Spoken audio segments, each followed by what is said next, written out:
Bismillahirrahmanirrahim. Alif Lam Mim. Dzalikal kitabu la raiba fihi hudan lil muttaqin. Shadaqallahul azim. Ma'asyiral muslimin, sidang Jumat rahimakumullah.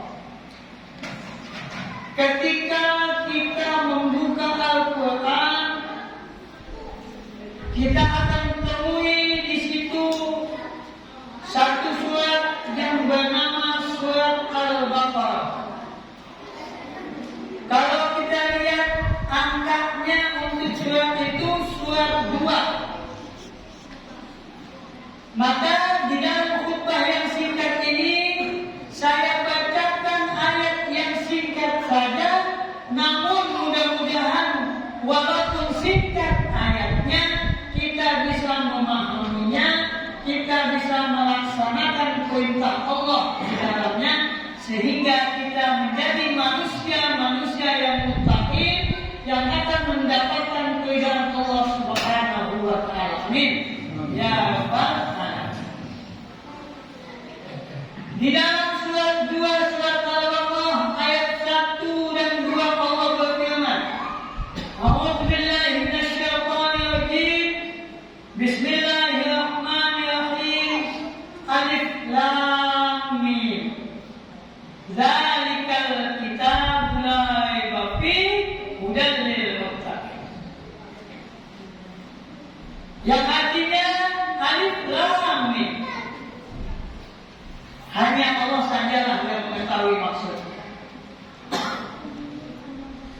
Dzalikal kitabu la raiba fihi hudan lil muttaqin. Inilah Al-Quran. Inilah Alkitab yang dimaksud adalah Al-Quran. Inilah Al-Quran. Dzalikal kitabu la raiba fihi, yang tidak ada keraguan sedikit pun di dalamnya. Hudan lil muttaqin, sebagai petunjuk bagi mereka yang bertakwa. Siapa yang bertakwa? Di setiap khutbah Jumat kita mendengar khatib berwasiat tentang takwa.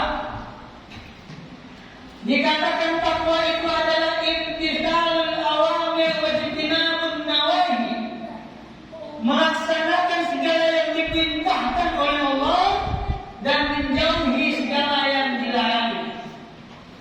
Banyak perintah Allah kepada kita.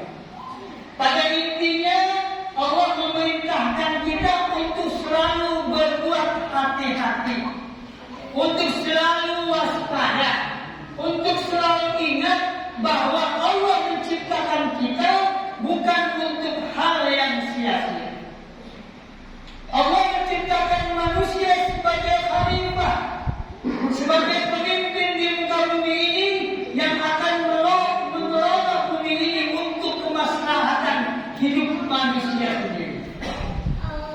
Diberikannya akal, diberikannya petunjuk supaya manusia mencapai kebahagiaan di dalam kehidupan dunia yang fana. Tapi bagaimanapun yang namanya manusia bukan cuma sebagai khalifah, bukan cuma sebagai pemimpin di muka bumi ini, tapi dia mengingat Allah menciptakan yaitu untuk mengabdikan diri kepadanya. Di dalam surat 51 ayat 56, wa ma khalaqtul jinna wal insa illa liya'budun. Tidak diciptakan jin dan manusia kecuali mereka hendaklah menyembah, kecuali untuk menyembahku, kata Allah. Jadi pada satu sisi kita pemimpin di muka bumi ini, di sisi yang lain kita adalah hamba Allah yang selalu mengaku, yang selalu berjanji di dalam setiap sholat kita, inna sholati wa nusuki wa mahyaya wa mamati lillahi rabbil alamin. Sesungguhnya sholatku, ibadahku, hidupku, matiku, semuanya kupersembahkan untuk Allah, Tuhan semesta alam. Jadi di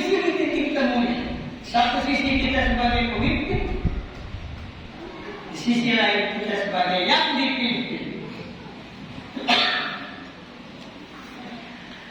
Ketika kita bisa menempatkan sesuatu pada tempatnya, kapan kita bisa memimpin? Kapan kita bisa dipimpin?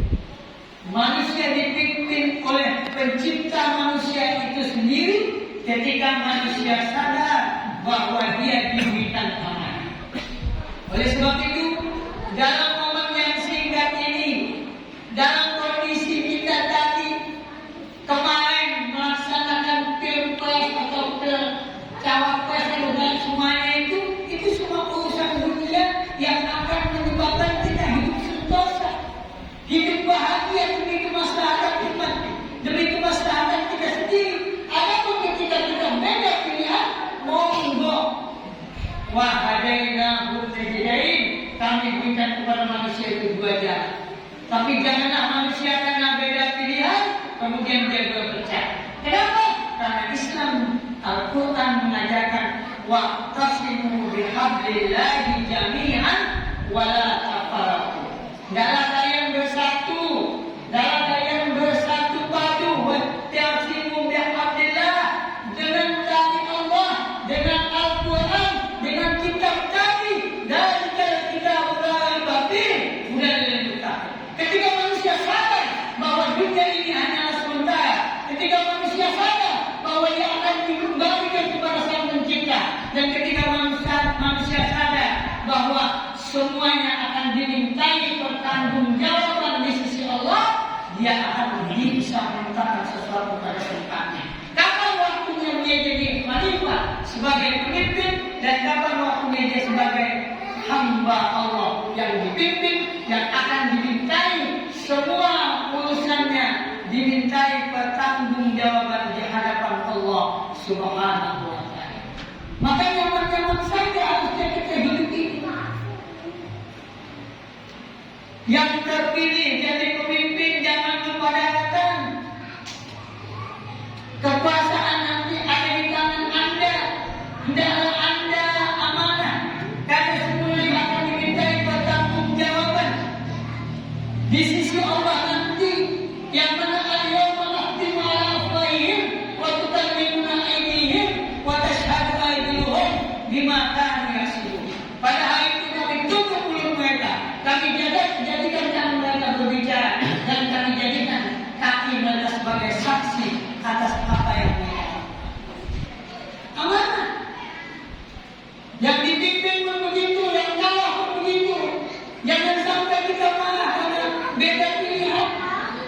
Kembalilah kita kepada kitab Allah dan sunnah Rasul. Kita adalah umat yang satu, yang tidak lain tujuannya adalah hidup aman, damai, sentosa, bermasyarakat adil dan makmur, sebagaimana petunjuk dari Al-Quran.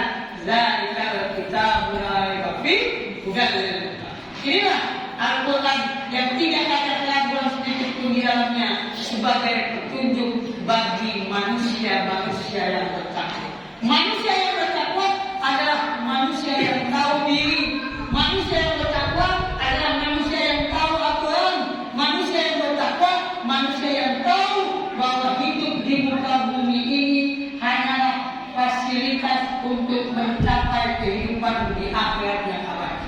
Mudah-mudahan Allah Subhanahu wa ta'ala membuka dalam hati kita untuk menyadarkan siapa diri kita, untuk meningkatkan iman kita, sehingga kita hidup di dunia penuh kebahagiaan dan di akhirat diterima di sisi Allah Subhanahu wa ta'ala. Amin ya rabbal alamin. A'udzubillahi minasyaitonir rajim.